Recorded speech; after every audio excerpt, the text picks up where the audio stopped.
All right, Chiefs Kingdom. I don't know about y'all, but I don't even feel angry anymore. I feel tired and honestly just disappointed. So we just played week 16 against the Tennessee Titans, a game that should have been a get right game, a game that we should have won, and at least kept it competitive, right? Instead, it turned into another chapter in what has become the most painful season of the Patrick Mahomes era, and somehow it got worse. 1 week after losing Patrick Mahomes to a torn ACL and LCL, Gardner Minshew, our second string quarterback, went down early in this game with what's believed to be a torn ACL as well. And just like that, we were turning to our third string quarterback, Chris Oladokun, in a season that has already felt cursed.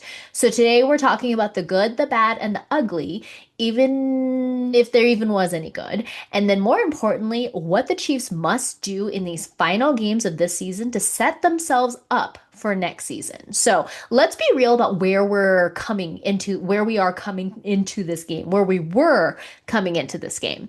Playoffs were already off the table. Patrick Mahomes out for the rest of the season, a short week to install an offense around Gardner Minshew, our backup quarterback, and then a roster that's been beaten up both physically and mentally. This game wasn't about postseason hopes, clearly. It was about evaluation, pride, and culture. And unfortunately, once Gardner Minshew went down, it became about survival. Now, let's start with the good, because even on days like this one, there are things worth acknowledging. Kind of.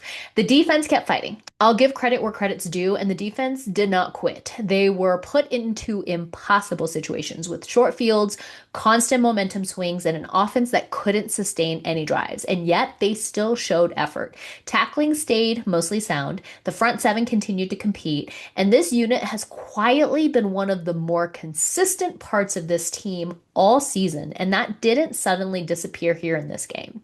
Now, another good highlight, if you will, Chris Oladokun's composure. Was it perfect? No. Was it pretty? Absolutely not. But for a third string quarterback that was thrown into chaos, he didn't completely melt down, and that matters. He showed toughness, poise, and professionalism, and in a season like this, that's worth noting.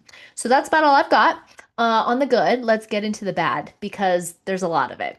Now, the offense had no identity in this game. Once Gardner Minshew went down, this offense had no clear plan, no rhythm, no sustained drives, no ability to flip field position whatsoever. And this wasn't about playmakers, it was about structure. The offense looked like a unit just trying to get through snaps and not impose anything on the defense. Now, another bad, the protection issues. This game exposed how thin our roster really is. We all knew that as Chiefs Kingdom, but it really exposed that. Protection broke down, assignments were missed, communication was off, and when you're down to a third string quarterback, those issues are magnified. Also, lack of situational execution. Third downs, red zone opportunities, managing momentum. We didn't convert on a single third down, y'all. Not a single one. The Chiefs didn't just lose this game, we failed to capitalize on any moment that could have changed it. Now, the ugly.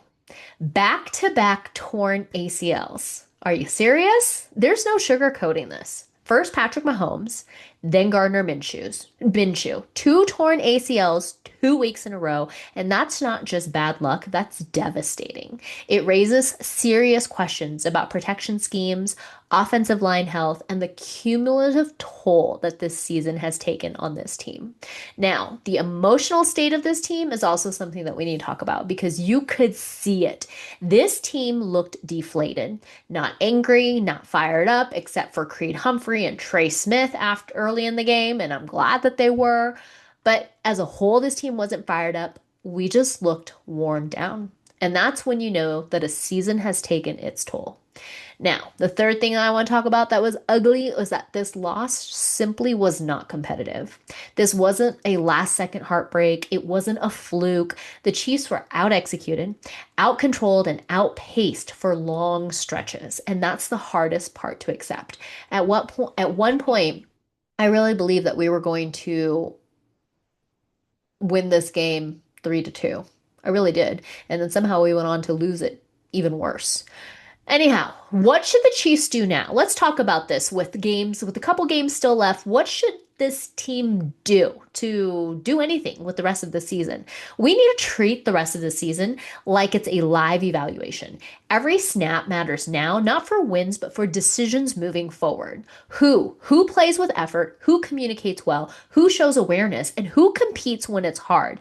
Those are the players that we keep going into the offseason as we prepare for the season ahead. The second thing here about the rest of the season is that we need to prioritize development over results because the results don't matter anymore. We need to stop worrying about the scoreboard, give the young players real reps. This last game, we should have had a whole lot more young players in there as opposed to keeping our veterans in. Give the young players those real reps. We need to test our depth pieces and we need to see who can handle responsibility because we can't waste live game moments like this. We need to learn from them. Now, we also need to be brutally honest going into this offseason after these few more games that we've got. This roster overall needs better offensive line depth, reliable pass catchers, injury insulation, and clear succession planning at quarterback because it's going to be needed. And yes, tough conversations at the coaching and positional levels have to happen, right? Very much so.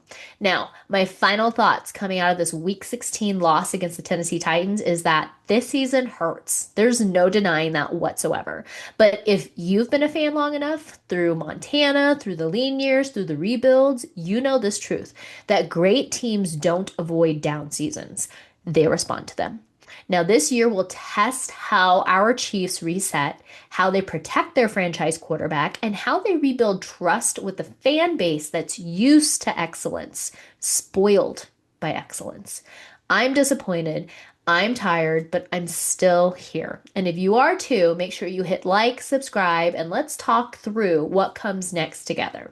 Because Chiefs Kingdom isn't just about winning seasons, it's also about staying together and staying a fan even when things get hard. So, y'all know I will always be here. And like always, from week to week, go Chiefs.